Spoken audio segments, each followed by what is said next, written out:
Olá, tudo bem com vocês?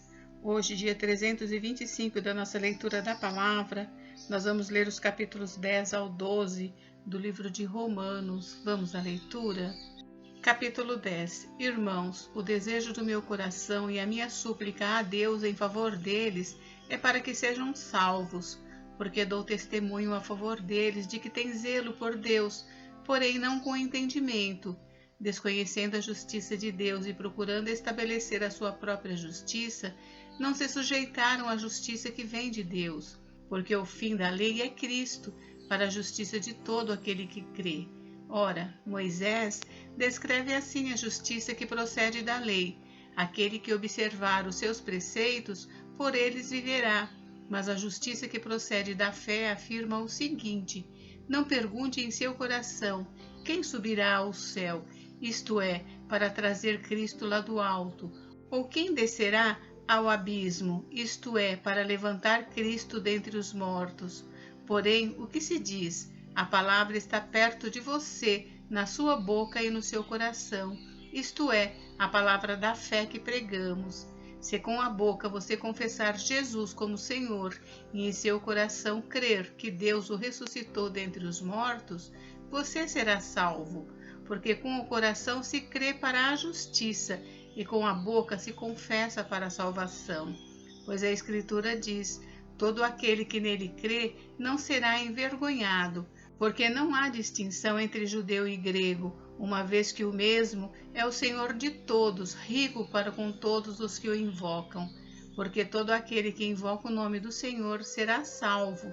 Como, porém, invocarão aquele em quem não creram? E como crerão naquele de quem nada ouviram? E como ouvirão se não há quem pregue? E como pregarão se não forem enviados? Como está escrito: quão formosos são os pés dos que anunciam coisas boas. Mas nem todos obedeceram ao Evangelho, pois Isaías diz: Senhor, quem creu em nossa pregação? E assim a fé vem pelo ouvir, e o ouvir pela palavra de Cristo. Mas pergunto, será que eles não ouviram? É claro que sim. A voz deles se espalhou por toda a terra, e as palavras deles alcançaram os confins do mundo. Pergunto mais, será que isso não chegou ao conhecimento de Israel? Moisés já dizia: eu farei com que vocês fiquem com ciúmes de um povo que não é nação. Por meio de gente insensata eu os provocarei a ira. E Isaías é tão ousado que diz: fui achado pelos que não me procuravam, revelei-me aos que não perguntavam por mim. Quanto a Israel, porém, diz: todo dia estendi as mãos a um povo desobediente e rebelde. Capítulo 11. O futuro de Israel. Então eu pergunto, será que Deus rejeitou o seu povo? De modo nenhum, porque eu também sou israelita da descendência de Abraão, da tribo de Benjamim. Deus não rejeitou o seu povo, a quem de antemão conheceu. Ou vocês não sabem o que a Escritura diz a respeito de Elias, como pediu com insistência diante de Deus contra Israel, dizendo: Senhor, mataram os teus profetas, derrubaram os teus altares, sou o único que sobrou e procuram tirar minha vida. Mas qual foi a resposta divina? Foi esta: reservei para mim 7.000 homens que não dobraram os joelhos diante de Baal. Assim também, nos dias de hoje, sobrevive um remanescente segundo a eleição da graça. E se é pela graça, já não é pelas obras, do contrário, a graça já não é graça. Que diremos então? O que Israel buscava, isso não alcançou, mas a eleição conseguiu isso. Os demais foram endurecidos, como está escrito: Deus lhes deu um espírito de profundo sono, olhos para não ver e ouvidos para não ouvir, até o dia de hoje. E Davi disse que a mesa deles se transforme em laço e armadilha, em tropeço e punição, que os olhos deles se escureçam para que não vejam e fiquem para sempre encurvadas as suas costas. Então eu pergunto, será que eles tropeçaram para que caíssem? De modo nenhum, mas pela transgressão deles a salvação chegou aos gentios, para fazer com que os judeus ficassem com ciúmes. Ora, se a transgressão deles resultou em riqueza para o mundo, e a diminuição deles resultou em riqueza para os gentios, quanto mais a plenitude deles. Dirijo-me a vocês que são gentios, visto que eu sou apóstolo dos gentios, glorifico o meu ministério, para ver se de algum modo posso fazer com que os do meu povo fiquem com ciúmes e alguns deles se salvem. Porque se o fato deles terem sido rejeitados trouxe reconciliação ao mundo, que será o seu restabelecimento, senão vida dentre os mortos? E se forem santas as primícias da massa, igualmente será santa a sua totalidade. Se for santa a raiz, também os ramos o serão. Se, porém, alguns dos ramos foram quebrados, e você, sendo oliveira brava, for enxertado no meio deles e se tornou participante da raiz e da seiva da oliveira, não se glorie contra os ramos. Mas se você se gloriar, lembre que não é você que sustenta a raiz, mas é a raiz que sustenta você. Então você dirá: alguns ramos foram quebrados para que eu fosse enxertado. Correto, eles foram quebrados por causa da incredulidade, mas você continua firme mediante a fé. Não fique orgulhoso, mas tema, porque se Deus não poupou ramos naturais, também não poupará você. Considere, pois, a bondade e a severidade de Deus. Para com os que caíram, severidade, mas para com você, a bondade de Deus, desde que você permaneça nessa bondade. Do contrário, você também será cortado. Eles também, se não permanecerem na incredulidade, serão enxertados, pois Deus é poderoso para os enxertar de novo.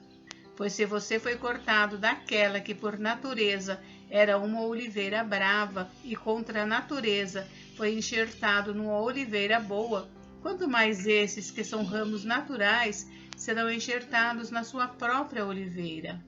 A bondade de Deus para com todos. Porque não quero, irmãos, que vocês ignorem esse mistério, para que não fiquem pensando que são sábios. Veio um endurecimento em parte a Israel, até que tenha entrado a plenitude dos gentios.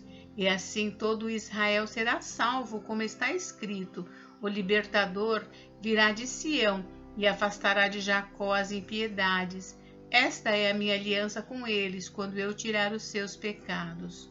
Quanto ao Evangelho, eles são inimigos por causa de vocês, mas quanto à eleição, amados por causa dos patriarcas, porque os dons e a vocação de Deus são irrevogáveis. Porque assim como no passado vocês foram desobedientes a Deus, mas agora alcançaram misericórdia à vista da desobediência deles, assim também estes agora foram desobedientes, para que também eles alcancem misericórdia à vista da que foi concedida a vocês. Porque Deus encerrou todos na desobediência, a fim de mostrar a sua misericórdia a todos. Louvor a Deus! Ó profundidade da riqueza, tanto da sabedoria como do conhecimento de Deus! Quão inexplicáveis são os seus juízos e quão insondáveis são os seus caminhos! Pois quem conheceu a mente do Senhor? Ou quem foi o seu conselheiro? Ou quem primeiro deu alguma coisa a Deus para que isso lhe seja restituído? Porque dele e por meio dele e para ele são todas as coisas. A ele seja a glória para sempre. Amém. Capítulo 12. A nova vida. Portanto, irmãos, pelas misericórdias de Deus, peço que ofereçam o seu corpo como sacrifício vivo, santo e agradável a Deus. Este é o culto racional de vocês.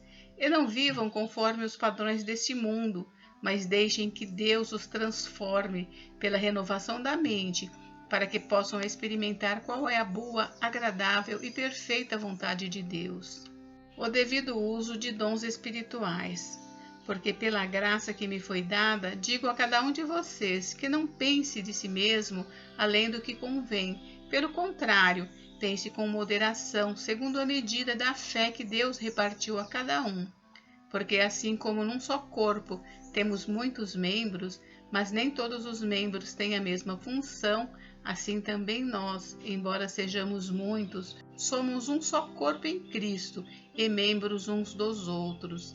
Temos, porém, diferentes dons, segundo a graça que nos foi dada. Se é profecia, seja segundo a proporção da fé. Se é ministério, dediquemo-nos ao ministério. O que ensina, dedique-se ao ensino. O que exorta, faça-o com dedicação. O que contribui, com generosidade. O que preside, com zelo. Quem exerce misericórdia, com alegria. As virtudes recomendadas. O amor seja sem hipocrisia. Odeiem o mal e apeguem-se ao bem. Amem uns aos outros com amor fraternal. Quanto à honra, deem sempre preferência aos outros. Quanto ao zelo, não sejam preguiçosos. Sejam fervorosos de espírito, servindo o Senhor. Alegrem-se na esperança. Sejam pacientes na tribulação e perseverem na oração. Ajudem a suprir as necessidades dos santos. Pratiquem a hospitalidade. Abençoem aqueles que perseguem vocês. Abençoem e não amaldiçoem. Alegrem-se com os que se alegram e chorem com os que choram. Tenham o mesmo modo de pensar de uns para com os outros. Em vez de serem orgulhosos, sejam solidários com os humildes. Não sejam sábios aos seus próprios olhos. Não paguem a ninguém mal por mal. Procurem fazer o bem diante de todos. Se possível, no que depender de vocês, vivam em paz com todas as pessoas. Meus amados, não façam justiça com as próprias mãos, mas deem lugar à ira de Deus, pois está escrito: a mim pertence a vingança, eu é que retribuirei, diz o Senhor. Façam o contrário. Se o seu inimigo tiver fome, dê-lhe de comer. Se tiver sede, dê-lhe de beber. Porque fazendo isto, você amontoará brasas vivas sobre a cabeça dele. Não se deixe vencer pelo mal, mas vença o mal com o bem. Gente, encerramos por hoje, mas amanhã tem mais. Fiquem com Deus, Deus abençoe vocês. Até amanhã.